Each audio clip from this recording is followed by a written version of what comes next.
ये वक्फ बिल लाकर यहाँ के मुसलमानों को उलझाया ना जाए।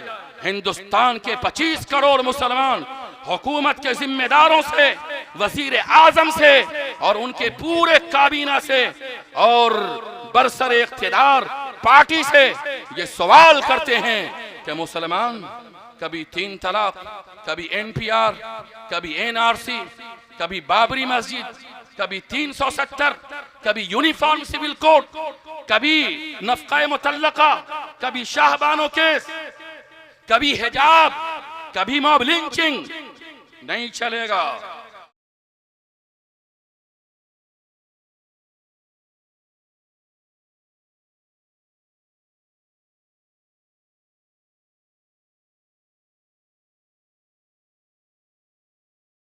जैसा कि हमारे यके बाद दीगरे तमाम खुतबा ने इस बात को कही और कहा कि जुमे के बाद नौजवानों को हर मस्जिद के बाहर बिठाकर इस काम को पहल करने की कोशिश करें तो ताकि हमें कामयाबी मिल सके।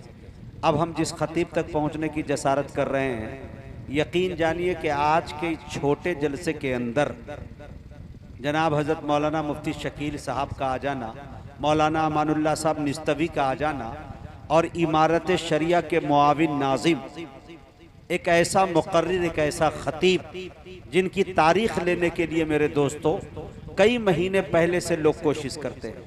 ये तो अफजलुल्लाह ज़फ़र की मोहब्बतें हैं, ये उनकी मोहब्बतों का तकाजा है और उनकी दोस्ती है कि सब के सब यहाँ एक फ़ोन पर चलकर उनके एक चराग तले, उनके स्कूल के बैनर तले लोग इकट्ठा हो गए।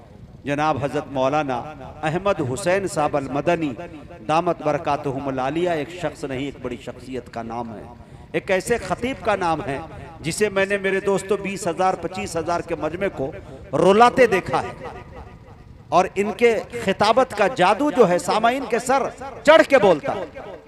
लेकिन चूंकि वो मजमा है नहीं, लेकिन हुक्म जब बड़ों का हो गया है तो मेरे दोस्तों सब उंगली काट के शहीदों में नाम लिखाने आए हैं।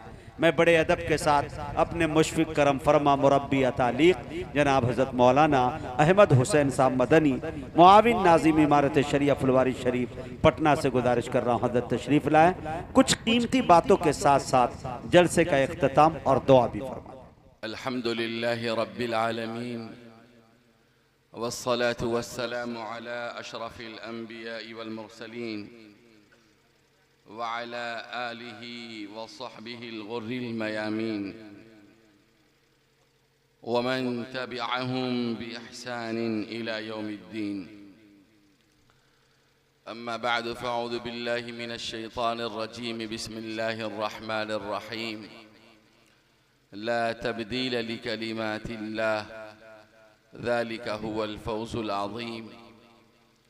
वक़ाल नबियुना व हबीबुना मुहम्मदुन सल्लल्लाहु अलैहि वसल्लम अल इस्लामु यअलू वला युअला अलैहि औ कमा क़ाल नबियुना सल्लल्लाहु अलैहि वसल्लम। काबिल क़द्र हज़रात उलमाए किराम और इस इलाक़े के बुज़ुर्गों, नौजवानों, पूरा मुल्क इस वक्त वक्फ तरमीमी बिल के खिलाफ एक साथ, एक बैनर तले, एक आवाज़ पर मुत्तहिद है और हिंदुस्तान के मुसलमानों को मौजूदा वक्त में बढ़ते हुए मसाइल, उठती हुई मुसीबतों के पेश नज़र मुत्तहिद होना चाहिए।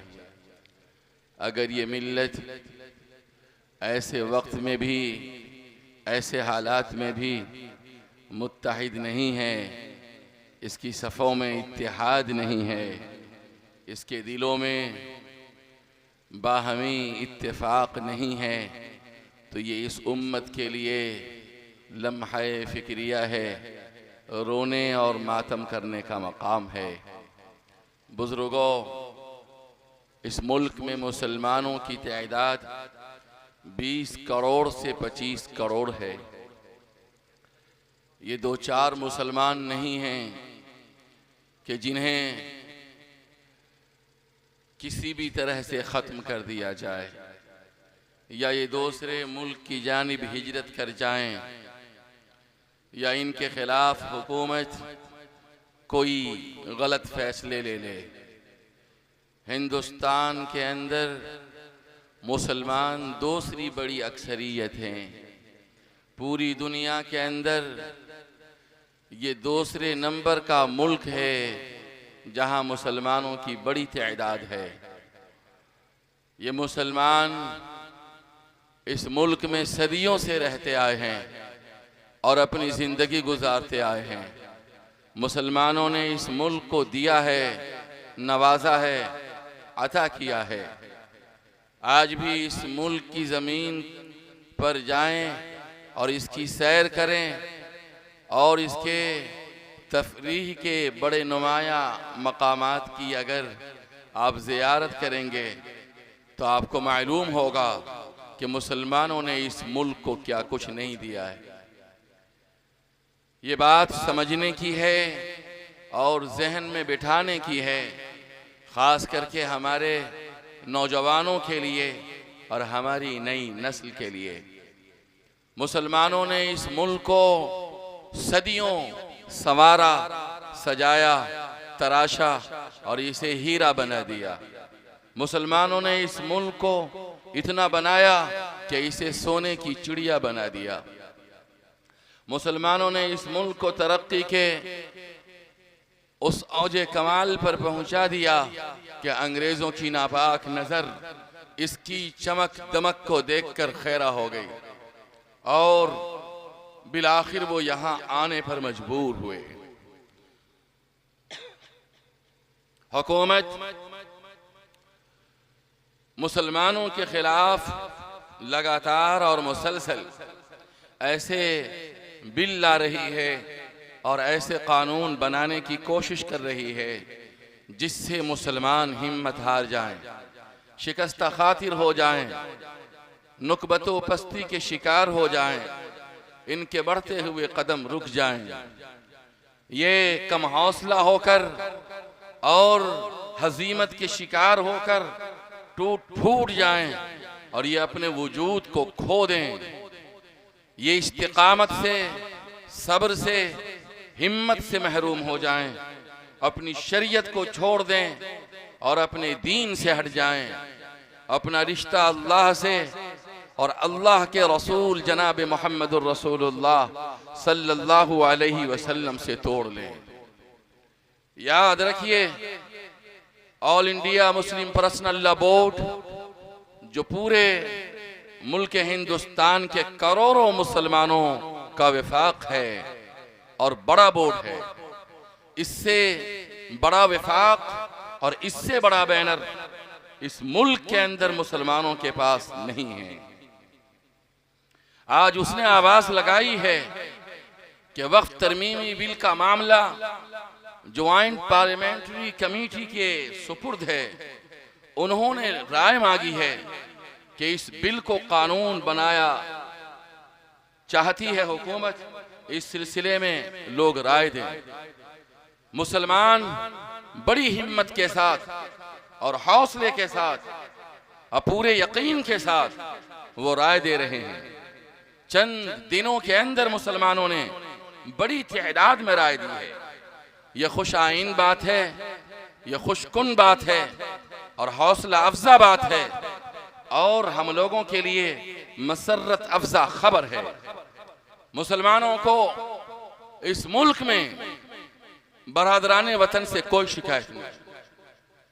All India Muslim personal law board को इमारत शरइया बिहार, उड़ीसा व झारखंड को जमाअत इस्लामी, जमायत अहले हदीस, जमायत उलमा, इसी तरह से दिगर मकातिबे फ़िक्र के जो हमारे उलमा हैं, हमारे कायदीन हैं, शिया सुन्नी के तमाम लोग, तमाम कायदीन, हमें आम बरादराने वतन से कोई शिकायत नहीं। यहाँ के बरादराने वतन बहुत अच्छे हैं, उनका दिल नर्म है, दिल की जमीन नर्म है। वो हमारे पड़ोसी हैं, वो हमारी बस्तियों में रहते हैं। कोई ऐसा इलाका, खित्ता और आबादी ऐसी नहीं है कि जहां हिंदू मुसलमान साथ नहीं रहते। हिंदू मुसलमान सदियों से साथ रहते हुए आए हैं और वो सदियों साथ रहेंगे। कोई लड़ाई, कोई झगड़ा हिंदू मुसलमान के दरमियान नहीं है और नहीं होनी चाहिए। मुसलमानों का ये मानना है कि सारे इंसान अल्लाह ताला का कुंभ है। अल खल्क़ अयालुल्लाह, इंसान आपस में भाई भाई है, एक जिस्म के मानिंद है। हजरत आदम अलैहिस्सलातु वस्सलाम के वो भी बेटे और सपूत हैं, हम भी उनके बेटे और सपूत हैं। मुसलमानों पर जो फर्ज था कि अल्लाह के आखिरी नबी का पैगाम उन तक पहुंचाते, इस्लाम की सदाकत, इस्लाम की हक्कानियत उन तक पहुंचाते और बताते कि जिन्हें तुम ईश्वर कहते हो, प्रभु कहते हो, ब्रह्मा कहते हो, परमात्मा कहते हो और मुख्तलिफ अच्छे नामों से याद करते हो, इस्लाम के अंदर उसी को अल्लाह कहा जाता है। हमें इस मुल्क से कल भी मोहब्बत थी, आज भी मोहब्बत है। हमने इस मुल्क के लिए कल भी कुर्बानियां दी थी और आज भी कुर्बानियां देने के लिए तैयार हैं। हम आज भी इस मुल्क और इस पावन धरती के ऊपर बहने वाली गंगा से हम वुजू करते हैं और यहाँ की पाक मिट्टी से तयम्मुम करते हैं और रब्बे जुल जलाल को सजदे करते हैं। हमें शिकायत, तकलीफ, गिला, शिकवा उन लोगों से है जो इख्तियार की कुर्सी पर विराजमान हैं। उनका काम, उनकी जिम्मेदारी, उनका मुफव्वज़ा उमूर जो थे वो ये कि जब उन्हें यहाँ की रियाया ने चुना, मुंतखब किया और उन्हें उन ऐवानों तक पहुँचाया, उन कुर्सियों तक पहुँचाया जहाँ पर जाकर के उनकी जिम्मेदारियां बढ़ जाती हैं। हर मंत्री, हर सियासी लीडर जो ऐवान इख्तियार पे पहुंचता है, पार्लियामेंट, राज्यसभा, असेंबलियों में पहुंचता है, मंत्रालय और वजारत का जब ओहदा संभालता है और मिंबरी का जब ओहदा कबूल करता है तो उसे शपथ लेनी पड़ती है, हल्फ लेना पड़ता है, कसम खानी पड़ती है। सब अपने अपने पाक पवित्र किताबों और धर्म के अंदर जो मजहबी किताब होती है उसकी वो कसम खा करके ये वादा करते हैं कि हम हिंदुस्तान के आईन के मुताबिक, उसके दस्तूर के मुताबिक, इस मुल्क के मुसल्लमा और मुश्तरका उसूल और ज़ाब्ते के मुताबिक इस मुल्क को चलाएंगे, आवाम के हुकूक अदा करेंगे, हिंदुस्तान के शहरियों की खिदमत और उनका सेवा करेंगे। मगर अफसोस उस वक्त होता है और आंखों से खून के आंसू उस वक्त गिरते हैं जबकि इन मुबारक जगहों पर जाने के बाद आदमी नफरत की आवाज और नफरत की पुकार और नफरत के अल्फाज अपनी जबान से निकालता है।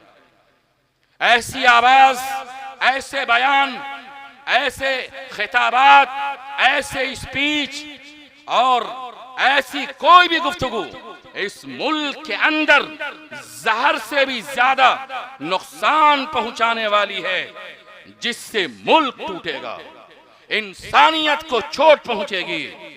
किसी भी धर्म के खिलाफ, किसी भी मजहब के खिलाफ, किसी भी धर्म और मजहब के मानने वालों के खिलाफ, किसी मजहब के उसूल, शरीयत, उनकी आस्था, उनके अकीदे के खिलाफ अगर कोई बात की जाएगी तो तकलीफ हो।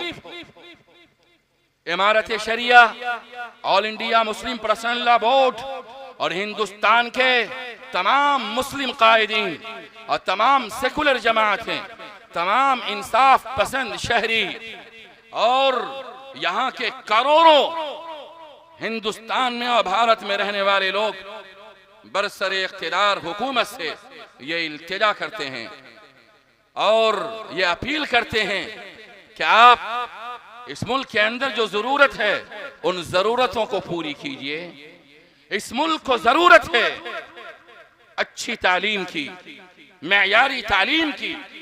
गांव से लेकर शहर तक हुकूमत के ऐवानों में बैठे हुए और इख्तियार की कुर्सियों पर बराजमान जो जिम्मेदारान हैं, जिनकी हुकूमत है रियासत के अंदर या मुल्क के अंदर, मरकज के अंदर, छोटे जिम्मेदार से लेकर वजीर आला और वजीर आजम तक और मंत्री और बड़े बड़े महकमे के वजीर तक, उनकी जिम्मेदारी है कि हुकूमत ने आपको जो जिम्मेदारी दी है, आप जरा सा अपने क्षेत्र का, अपने इलाके का, अपने शहरों का, अपने गांवों का, अपने देहातों का, अपने नौजवानों का, अपने बूढ़ों का, अपने बच्चों का, अपने गांव के स्कूलों का, हॉस्पिटलों का और वो सारी चीजें जिससे इंसान फायदा उठाता है, जो मुल्क के हर मुसलमान की जरूरत, हर हिंदू भाई की जरूरत, हर सिख की जरूरत, हर ईसाई की जरूरत, हर मनुष्य की जरूरत है।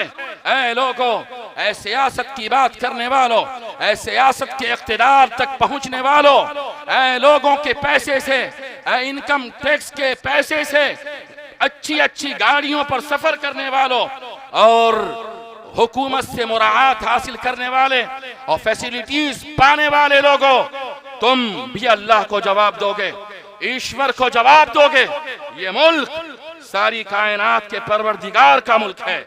उसे आप अल्लाह कहिए या ईश्वर कहिए या ब्रह्मा कहिए। अल्लाह की कसम, कोई आलिम दीन या किसी मजहब का पेशवा, रहनुमा या कोई सियासी लीडर, खा वो वजीर आजम हो, वजीर आला हो या वो मीडिया के अफराद हो या किसी भी सतह के लोग हों, ईश्वर उनसे पूछेगा, रब्बे कायनात उनसे सवाल करेगा कि हिंदुस्तान के करोड़ों इंसान, खा वो हिंदू हों, मुसलमान हों, सिख हों, ईसाई हों, बौद्ध धर्म से उनका ताल्लुक हो, पारसी हों, मजूसी हों, किसी भी मजहब के मानने वाले हों, वो इंसान थे। उन्हें खाना चाहिए था, उन्हें पानी चाहिए था, उन्हें सेहत चाहिए था, उनके बच्चों को तालीम की जरूरत थी, उन्हें घर की जरूरत थी, उन्हें बिजली की जरूरत थी। अल्लाहु अकबर कबीरा। दुनिया के अंदर मुल्कों का सफर कीजिए, अमेरिका और यूरोप के ममालिक में चले जाइए, अफ्रीका के ममालिक में चले जाइए और दुनिया के अंदर जितने बर्रे आज़म हैं वहाँ जाइए, अनगिनत ममालिक ऐसे मिलेंगे कि ये सियासी झगड़े नहीं हैं, ये लड़ाइयाँ नहीं हैं, लोग रहते हैं भांत भांत के मुख्तलिफ धर्म के मानने वाले, मुख्तलिफ नजरियात, अफकार, मज़ाहिब और आस्था, अकीदा के लोग हैं, एक साथ रहते हैं, एक मुल्क में रहते हैं। उखुवत है, महब्बत है, भाईचारा है, इंसानियत है, डिसिप्लिन है, तालीम है, सेहत है, सारी चीजें हैं। मुल्क तरक्की कर रहा है। रास्ते से अगर दो गाड़ी आ रही है या दो इंसान आ रहा है, वो किस मजहब का है, किस धर्म का है, अल्लाह को मानता है या नहीं मानता है, किस नाम से पुकारता है, हिंदू है, मुसलमान है, सिख है, पारसी है, किसी भी मजहब का है, अगर कोई क्रॉस कर रहा है तो एक आदमी की कोशिश है कि हमसे पहले हमारा भाई जो क्रॉस करना चाहता है वो क्रॉस कर जाए। हर इंसान दोस्त से इंसान को अगर गलती सामने वाले से हुई, मगर पहले जिसको चोट लगी वही सॉरी कह रहा है, माफी चाह रहा है। अगर कोई गिर रहा है, दूसरे लोग उसको उठा रहे हैं, किसी किस्म का कोई झगड़ा नहीं है। ऐ लोगों, ये मुल्क बड़ा खूबसूरत है, ये मुल्क बड़ा अजीम है, ये मुल्क बड़ा महान है। इस मुल्क को मुल्क बनाने में न जाने कितने ऋषि मुनि ने, कितने बंदगाने खुदा ने, कितने रब्बे जुल जलाल के बंदों ने, किस किस मजहब के मानने वालों ने अपने खून जिगर से, अपनी आंख के मुबारक आंसुओं से, अपने खून के मुबारक लहू और कतरों से इस मुल्क को सजाया है, बनाया है, बसाया है। यहाँ राम आए, कृष्णा आए तो यहाँ गुरु नानक भी आए, यहाँ हजरत ख्वाजा मोइनुद्दीन चिश्ती भी आए, यहाँ न जाने कितने मुबारक इंसान आए हैं। ये मुल्क बड़ा पुराना मुल्क है। इसकी तहजीब, इसकी संस्कृति, इसकी मोहब्बतें, इसका भाईचारा, भाइयों बड़ा मुबारक है, इसे बचाओ, ये तुम्हारा असासा है, इसे बचाओ, ये तुम्हारी दौलत है। Imarat Sharia, all India Muslim personal law board, यहाँ की अकलियतें, खुसूसन यहाँ के 20-25 करोड़ मुसलमान आज हुकूमत वक्त से, मरकजी हुकूमत से ये इल्तिजा करते हैं, ये दरख्वास्त करते हैं कि ऐ लोगों, ऐ सियासत के गली के और सियासत के ऐवानों के और सियासत के महलों में रहने वालों, लोगों को लड़ाओ नहीं, आपस में बाहम दस्तो गिरेबा न करो। ये सब इंसान हैं, ये सब मुल्क के भारत के सपूत हैं, ये सब इंसान हैं, ये सब उसी मालिक अल्लाह, खुदा, गॉड और ईश्वर के कुंभ के लोग हैं। इनके खून की कदर है, इनके 5 फीट के जिस्म की और इनकी रूह, इनकी आत्मा की इज्जत है, उसका मान है, सम्मान है। अरे लड़ाना छोड़ो, ये क्या बात है? हुकूमत क्या समझती है कि मुसलमान बेवकूफ हैं और यहाँ के पढ़े लिखे करोड़ों लोग बेवकूफ हैं? वो बातों को नहीं समझते हैं, खूब समझते हैं। ये 5G का जमाना है।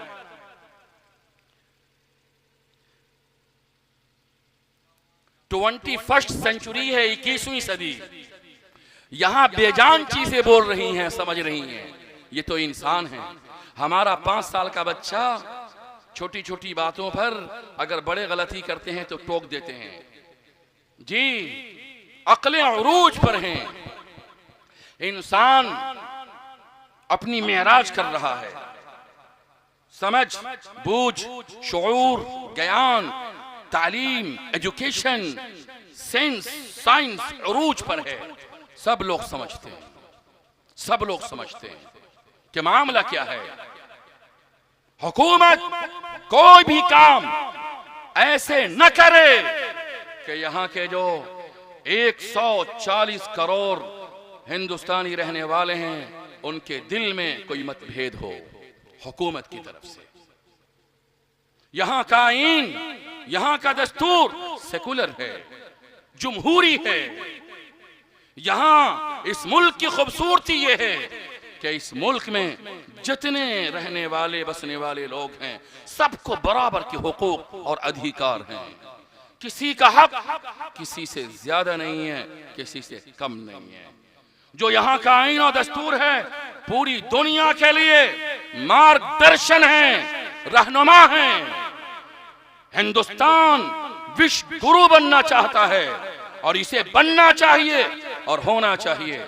हम हुकूमत के गिरेबान पर मोहब्बत के हाथ रख करके कहेंगे, इल्तिजा करेंगे, उनकी दाढ़ी पकड़ेंगे, होगा तो सर की टोपी उतार कर उनके कदमों में डाल देंगे कि इस महान मुल्क को महान मुल्क रहने दो।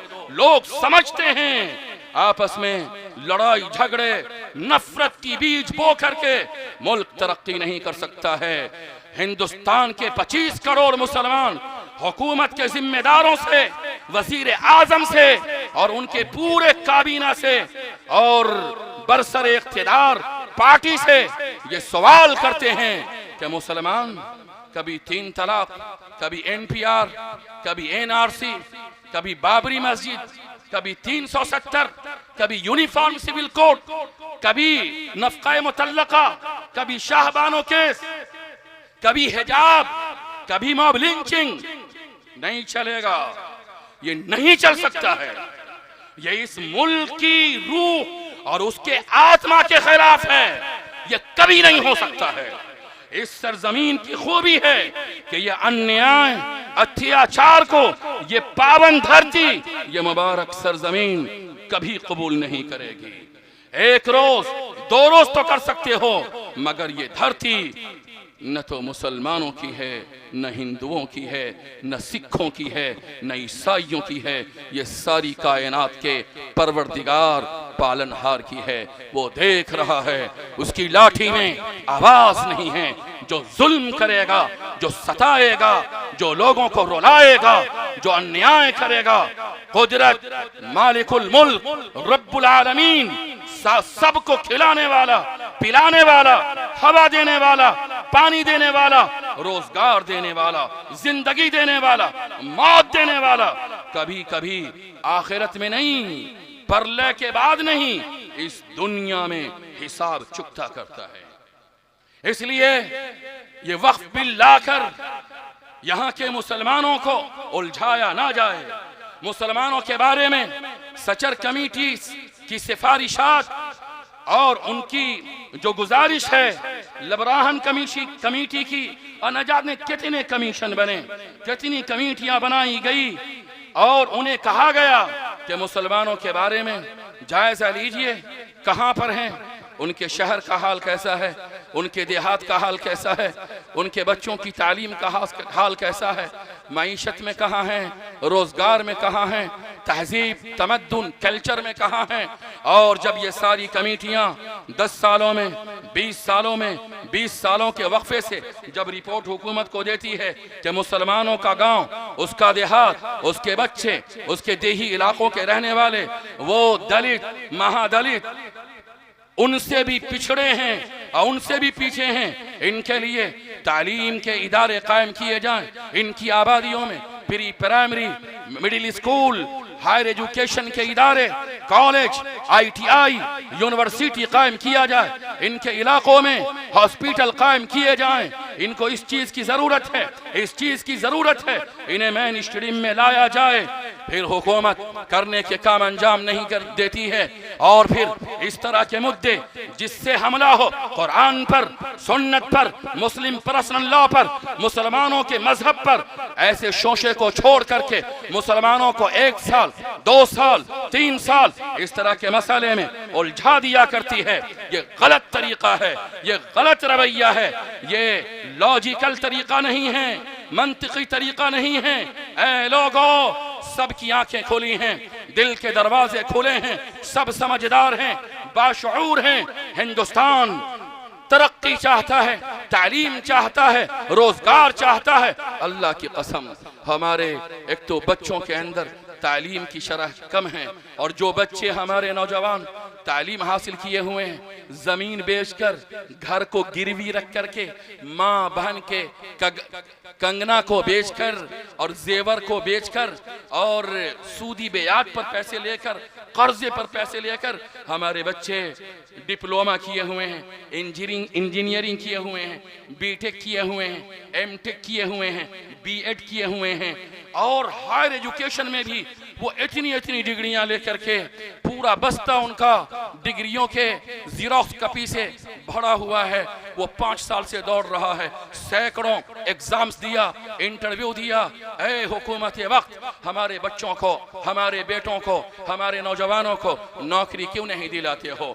हमारे यहाँ जिन जिन चीज़ों की ज़रूरतें हैं, कभी आकर के उन ज़रूरतों के बारे में क्यों नहीं पूछते हो? इमारत शरिया से, all India Muslim personal law board से, जमायत उलमा से, जमात इस्लामी से, जमायत अहले हदीस से, और हमारी सारी मिल्ली तंजीमों से, देवबंदियों से, बरेलवियों से, अहले हदीस से, और सारे मसलक के लोगों से और उनके जिम्मेदारों से क्यों नहीं पूछते हो मुसलमानों को ज़रूरत किस चीज़ की है? ऐ लोगों, मस्जिद के अंदर सारी कायनात के मालिक के सामने मुसलमान 5 वक्त सजदा करता है, क्यों इसे तोड़ने के चक्कर में हो? इसकी जमीन को हड़पने के पीछे लगे हुए हो।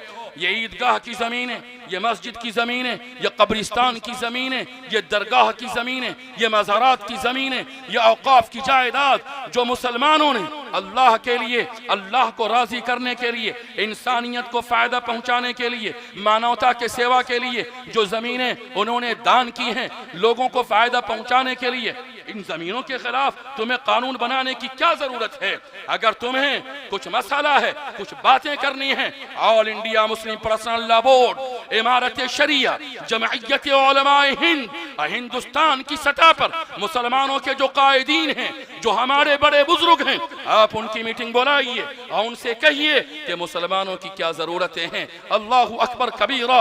हिंदुस्तान का जो दस्तूर है, उसके पहले सफ़े पर यह तमहीद लिखी हुई है कि हिंदुस्तान के तमाम शहरियों को उनकी मजहबी आज़ादी हासिल है, और हिंदुस्तान के कानून का आर्टिकल नंबर 14, 15 और यहाँ से लेकर के 29, 30 नंबर तक के जो आर्टिकल्स और दफात हैं, उसका खुलासा ये है कि यहाँ जितने समुदाय, मज़ाहिब, धर्म के मानने वाले हैं, वो अपने धर्म के अनुसार, मजहब के मुताबिक, अपने मजहब के मुताबिक अमल भी कर सकते हैं, इबादत भी कर सकते हैं, इदारे भी कायम कर सकते हैं, जमीन वक्फ भी कर सकते हैं, उन जमीनों पर तामीरात भी कर सकते हैं।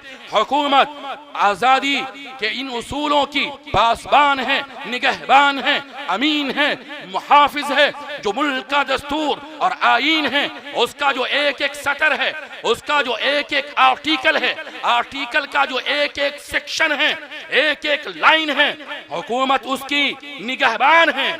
आप उसकी रोशनी में मुल्क के तमाम लोगों, तमाम शहरियों के हुकूक की हिफाजत कीजिए। और वो अदलिया और वो अदालत उज़्मा जो हमारे आंखों के लिए सुरमा है, जिसकी कद्र मंजिलत आज भी हमारे दिलों में है, उन अदालत उज़्मा पर ये फर्ज है कि किसी की जानिब से भी, हुकूमत की जानिब से, बरसर इख्तिदार पार्टी की जानिब से, अक़लियत की जानिब से, अक्सरियत की जानिब से, किसी जानिब से भी अगर कोई ऐसा मसला खड़ा किया जाए, कोई ऐसा तनाज़ुआ जिससे मुल्क का अमन, शांति, यहाँ की मोहब्बत, यहाँ का भाईचारा, यहाँ की ताकत मुतासिर होगी, आप हुकूमत के ऊपर हैं, आप अदालत उज़्मा हैं, आप मुक़द्दना हैं। आपको हक हासिल है कि अगर कोई भी फर्द या अंजुमन, फर्द या जमात, फर्द, इंसान, एक इंसान, पार्टिकुलर या पूरी की पूरी पार्टी, हुकूमत करने वाली पार्टी या अपोजिशन पार्टी, किसी भी मजहब का कोई ऐसा काम जिससे किसी के धर्म को टूट पहुंचता हो, शिकस्त, नुकसान पहुंचता हो, मजहब के मानने वालों को मुश्तरका इज्तिमाई तकलीफ पहुंचती हो, ऐसी चीजों पर अदालत उज़्मा को अज खुद नोटिस लेनी चाहिए। हुकूमत हिंद अगर करने के काम करें, तरक्कियात, तालीम, सेहत, मुल्क को आगे बढ़ाने का काम, मुल्क को पूरी दुनिया के अंदर नुमाया मकाम दिलाने के लिए जो कोशिशें हुकूमत को करनी चाहिए, अगर हुकूमत करेगी, मुसलमानों ने इस मुल्क की अजमत की खातिर, इसकी सरबलंदी की खातिर और इसको मान सम्मान देने की खातिर कल भी हजारों लाखों की तादाद में कुर्बानियां दी थी, अपनी जानों को कुर्बान किया था, जामे शहादत नोश किया था, बीवियों को बेवा किया था, बच्चों को यतीम किया था। अल्लाह की कसम, ये वही मुसलमान हैं, इनके दिल वही हैं, इनका दिमाग वही है, इनका धर्म, इनका उसूल वही है। ये मुल्क के कभी भी जर्रा बराबर बेवफा नहीं हो सकते। वफा, मोहब्बत, भाईचारा, अमन, आश्ती, इंसानियत इनके रगो पै में है। कुरान करीम की आयत आयत, हदीस पाक का टुकड़ा टुकड़ा, इस्लाम का एक एक बोल, एक एक लफ्ज मोहब्बत के कलम से और मोहब्बत की रोशनाई से लिखा हुआ है। अल्लाह की कसम, हम हुकूमत से मुअद्दबाना दरख्वास्त करेंगे कि कल JCP को जो राय भेजनी है ईमेल के जरिए, वो आखिरी तारीख है। 1,50,00,000 ईमेल हिंदुस्तान के मुसलमानों ने और यहाँ के हमारे इदारों ने, लीडरों ने, जिम्मेदारों ने, NGOs ने, माहिरीन ने और ख़ास मुसलमानों ने ईमेल्स के ज़रिए हुकूमत के ज्वाइंट पार्लिमानी कमेटी को अपनी राय भेजी है कि वक्फ तरमीमी बिल 2024 किसी तरह से मुसलमानों के लिए और इस मुल्क के दस्तूर और जमहूरी कानून की रोशनी में कहीं से भी मुनासिब नहीं है। इस बिल को हुकूमत जल्द से जल्द वापस ले। मुसलमानों के दिलों में परेशानी है, बेचैनी है, इस्तिराब है। अल्लाह की कसम, अगर 25 करोड़ मुसलमान उलझ जाएगा इस तरह की चीज़ों में, तो ये खाएगा कैसे, कमाएगा कैसे, तरक्की कैसे करेगा, आगे इसके कदम कैसे बढ़ेंगे। लिहाजा ऐसे कामों में हरगिज़ हुकूमत मुसलमान को या किसी भी अक़लियत को उलझाने का काम न करे। हुकूमत अपनी जिम्मेदारियों को अदा करे। अल्लाह ताला की बारगाह में तमाम को खड़ा होना है। ये ज़िंदगी बहुत मुख्तसर सी ज़िंदगी है, रब्बुल आलमीन हमसे हिसाब लेगा। अल्लाह ताला से दुआ है कि अल्लाह ताला इस मुल्क में अपनी रहमतों का, बरकतों का नुज़ूल फरमाए। यहाँ अमन आशती, आफ़ियत, महब्बत, उख़ुवत, भाईचारे की हवा चला दे। हिंदू मुसलमान सिख ईसाइयों को एक प्लेट में, एक जगह, एक साथ मोहब्बत के साथ रहने की तौफ़ीक़ दे। मुल्क को अल्लाह तरक्की दे, खुशहाली दे और इसका कदम हमेशा ऊपर की जानिब, आगे की बढ़ता रहे। तमाम शुरूर फितन से रब्बुल आलमीन इस मुल्क की हिफाजत फरमाए। रब्बना तक़ब्बल मिन्ना इन्नका अंतस समीउल अलीम व तुब अलैना इन्नका अंतत तव्वाबुर रहीम। इस शेर के साथ मैं रुखसत होना चाहूँगा कि जब गुलिस्तां को खून की ज़रूरत पड़ी, जब गुलिस्तां को खून की ज़रूरत पड़ी, सबसे पहले हमारी ही गर्दन कटी। अब ये कहते हैं हमसे ये अहले वतन, ये चमन है हमारा तुम्हारा नहीं, बल्कि ये चमन हम तमाम लोगों का यकसा है, बराबर है। वाखिरु दावाना अनिल हम्दुलिल्लाहि रब्बिल आलमीन। एक आखिरी गुजारिश, कल 13 सितंबर है, हुकूमत की ज्वाइंट पार्लिमानी कमेटी ने, मुल्क की ज्वाइंट पार्लिमानी कमेटी ने वक्फ तरमीमी बिल 2024 के ताल्लुक़ से राय मांगी थी। उसकी आखिरी तारीख़ है। इस पूरे खित्ते के मुसलमान और इंसाफ पसंद लोग इस वक्फ तरमीमी बिल के ख़िलाफ़ हुकूमत यानी JPC को, ज्वाइंट पार्लिमानी कमेटी को अपनी राय दें और बड़ी तादाद में दें और उसमें ये दर्ज करें कि ये बिल न तो मुल्क के लिए न मुसलमानों के लिए काबिल कबूल है। हुकूमत इस बिल को वापस ले और जो करने के काम हमारे सामने तरजीही बुनियाद पर हज़ारों काम बाकी हैं, उन कामों में हम तमाम लोग मिल कर के लगें। अल्लाह ताला इस मुल्क पर हमेशा अपनी रहमतें नाज़िल करें।